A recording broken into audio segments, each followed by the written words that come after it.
for wildlife, is it going to have fish in it? Are you introducing any fish stock? Yeah. I hadn't given fish a great deal of thought, but yeah. No. So depth of pond's important if we're going to introduce fish. Yeah, okay. If it's a wildlife pond, we can probably get it to 750, 800 in the middle. If you're talking fish, you might want it a bit deeper. Because there's obviously different levels of filtration and water management. You could have clear water and we could filter it, but that obviously is going to push cost. And the planners probably aren't going to like mechanical filtration, I'm guessing, for what you're trying to achieve. I think if we try and keep it as natural as possible. Yeah. But what we might think about is some small aerators, which are an air pump with air hoses, and they just give oxygen to the water, and that just keeps the water healthier. There's two different types of ponds we can install, but both systems will need some way of waterproofing to keep the water in. So there's a butyl liner, which is an EPDM rubber liner, or we can go for a naturally clay line pond. The clay liner solution we use is basically a clay product in between two mats, and it's about 6 mil. Okay. And you lay it into the ground and you overlap it, and what happens is that when the water hits the clay, it builds up with the water, so it saturates and seals. But the beauty of the system is on top of the clay liner you put a foot of cover soil. So you dig the pond deep, put your clay liner in, and then you put your cover soil back. That's then compressed down. So the seal is at this level, the top of the pond's at this level, water.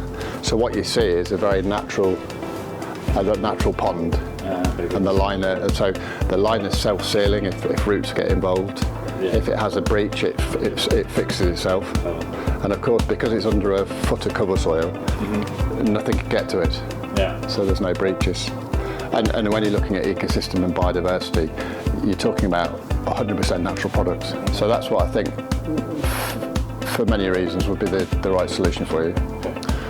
The cover soil we put back in has to be a certain type of soil. We have to be able to put it back in and compress it. We have to roll it back in to make it firm. It can't have roots, it can't have rocks, it can't have sharp stuff in. So when you're digging out a pond, obviously we're going to produce a lot of spoil. At some depth through that dig out, subsoil, you'll have soil, subsoil and clay. We hope to find something that can use as that cover soil. Occasionally when we do them there isn't anything suitable, so we have to import it. So we have to have lorries come in with a type of grade of soil that we can cover it with. So we've got here, that's your pond location. That's what you sent me. Oh yeah. Oh, that's not good, is it? No. It's not got the meadows on it. So we've gone with Google Earth. We've scaled it up, which is what we've done here, as best we can using Google Earth. And then we've done a zoomed in copy of where we are now, I'm assuming. You are. That's that corner. The brief I've got is 25 by 10, so I'm guessing we want view from here. Some views from here, so it can have pockets of plantings that you can see through. I guess this could be planted heavily. If you were if you've got your slope here, obviously you can either build this level up to get the pond higher, or we can we can fix the water level and cut it in. What I think might be a good idea here, I've got a measuring wheel. Why don't we go and put 4 stakes in the ground? 25 metres by 10 metres. See what it looks like size-wise. Just see where it sits, make sure you're happy. I'm happy to do the shape afterwards, but as long as we get and then I can then survey the land. So if we put the stakes in the ground, and then if you give us half an hour, we do the survey, and then we can move on to do a similar thing at the other end. I think it'll have to be cut in across this top here, and then probably the datum of water level will be downward to us, but I guess you'll be taking water level here, and the rest of it's cut in, so that's probably about the same. And then it's cut in, but that'll be quite nice having a cut on that bank. I guess part of the design we're going to need to put an overflow on that side to take any excess water out that way, because what we don't want to do is really, when it rains heavily and the pond fills, you don't want all the water running. So I'm thinking here-ish. Okay. I'm not hard fixable. really, but I think maybe starting like here. 25 metres.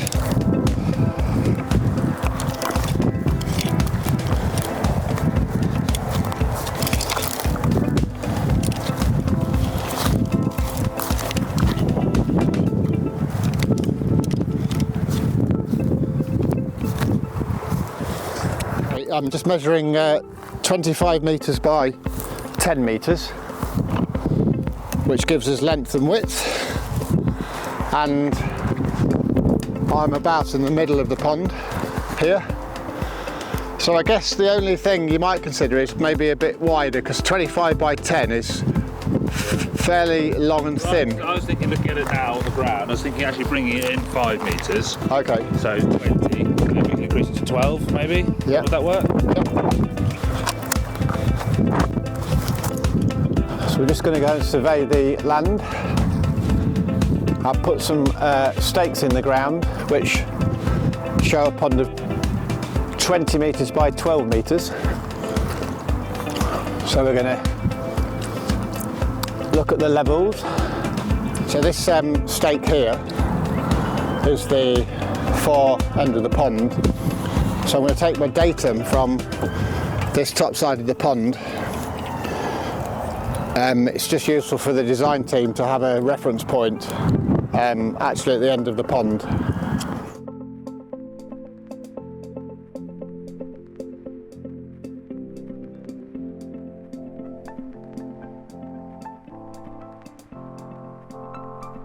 I think the first thing I'm going to do, Davita, is I'm going to put the trees in first on the plot of land. So we've got a reference point there, so let's go and do that.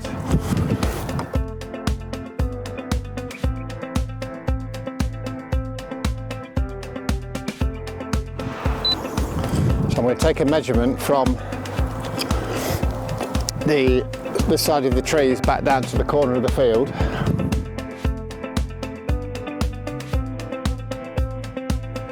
So I'm going to take my datum from this marker here, which is my 0 point.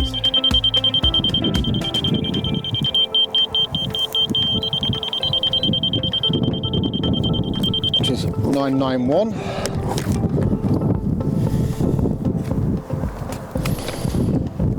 And that's datum. So I'll walk to the other end and get the beginning of the pond datum. So that's giving me a fall of 600 millimetres. And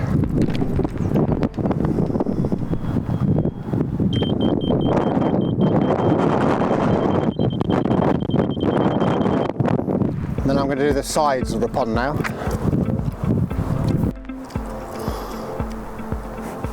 Water level. So the water level will be set at the bottom part of the pond, and the top banks will be cut in. So all of this top edge will be cut in.